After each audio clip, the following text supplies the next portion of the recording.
What's up guys, Ratfunk here, and this is the first edition of the Shuck, home of the best moments from our home state of Iowa's biggest and highest stakes tournaments. SDIowa 3 was our first invitational in almost 2 years, with SDIowa 2 taking place at the start of 2020, just before going into lockdown. This summit kicks off the year just after our GOAT, Slowking, got into the top 100 for the first time. Sloking has become the 90th best player in the world. Omega shoutouts to him, one of the nicest players in the scene, an extremely hard worker, and I'm proud to call him Iowa's GOAT. But without further ado, these are my top 5 moments from SDIowa 3.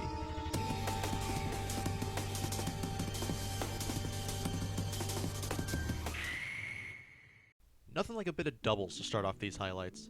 Tato, a Summit vote-in and Jeopardy champion, alongside streamer editor extraordinaire GDubs, came together to shake some corn kernel-filled boots this weekend. As the 7th seed, they were projected to go 0-2, leave with their heads hung low, and VODs to review for next time. They instead showed great teamwork and prowess by double eliminating Keems and Diggles and taking out Crackdock and Maple, while getting double eliminated by second placers CBB and Landed, leaving Team TDubs at an unexpected 3rd place. Oh no! He's dead! GG's! Let's go, Papa! That's what we like to see.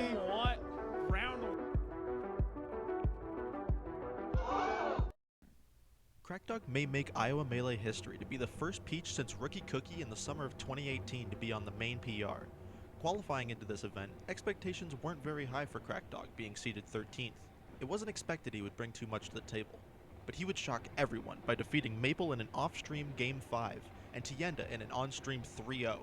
He would then defeat Ratfunk in the Gauntlet and Hannah in the main bracket before losing to CBB, going out at 9th, but with 2 more PR wins than he started with.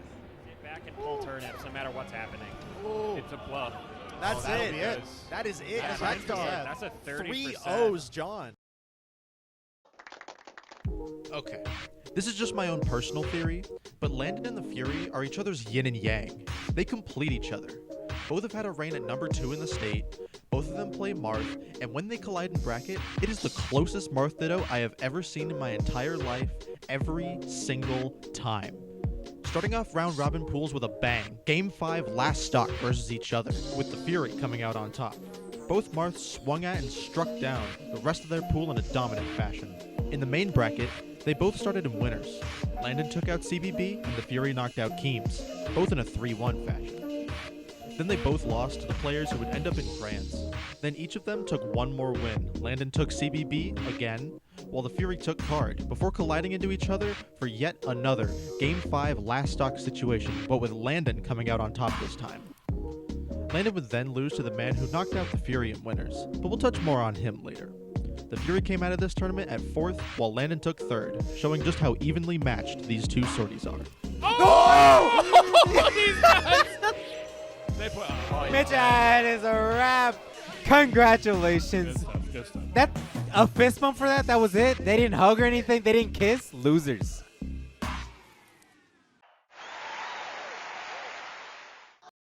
Coming from Iowa, land of potatoes and cornfields, Sloking has shrunk many of his peers into miniature corn cobs by beating them. While Melissa may have confused Iowa for Idaho on where potatoes come from, she was right about one thing. Sloking beats his peers. With recently being christened number 90, he suddenly had a lot to lose going into this summit weekend. But that didn't stop him from beating Boygan 3-2, CBB 3-1, and 3-0ing Ratfunk in pools. In the main bracket, Sloking would pick up a kill streak and mow through his enemies like a combine, taking out his brother Card, Landon, and double eliminating Boygan, all while only dropping a single game to the Ices that almost 3-0'd him in the round robin before. Now, we should probably talk about that Ices that almost 3-0'd him. Last stock. I believe. Oh, he's getting pressured. The pressure. BM, that was stinky, risky. Hey, okay, is there a world stinky, where he winky, could have SDI'd that dinky.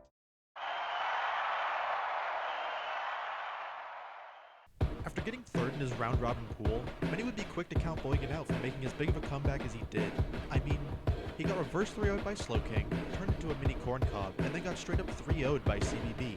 But the crazed climber main would stop everyone in their tracks when he tore through his gauntlet, defeating number 4 on the most recent PR and highest ranked ice climbers Maple in a 3-1 ditto barely understandable by any non-Ices main watcher. He would then clean up his bracket, handing 3-1s all around to Diggles, the Fury, and Landon before getting 3-1'd himself in grand by the man who put him down in losers in the first place, Sly Fox Slowking. Boygan was seeded 8th and ranked number 6 on the most recent PR. So this is an amazing accomplishment, and why I have it at the top of the Shuck for SDIowa 3. Oh, no That's it. SDI. Oh, he wow. misses. My lord. And Alright. game. Fantastic. I'm Ratfunk, and this has been the Shuck. Let me know what you think of my breakdown, and if there were any moments you think deserve more spotlight in the comments below. Thank you to Slowking and GDubs for coordinating and streaming this event.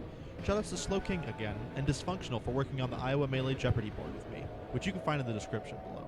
And thank you for watching. I'll be back with another one of these after the next massive Iowa Melee tournament. Peace.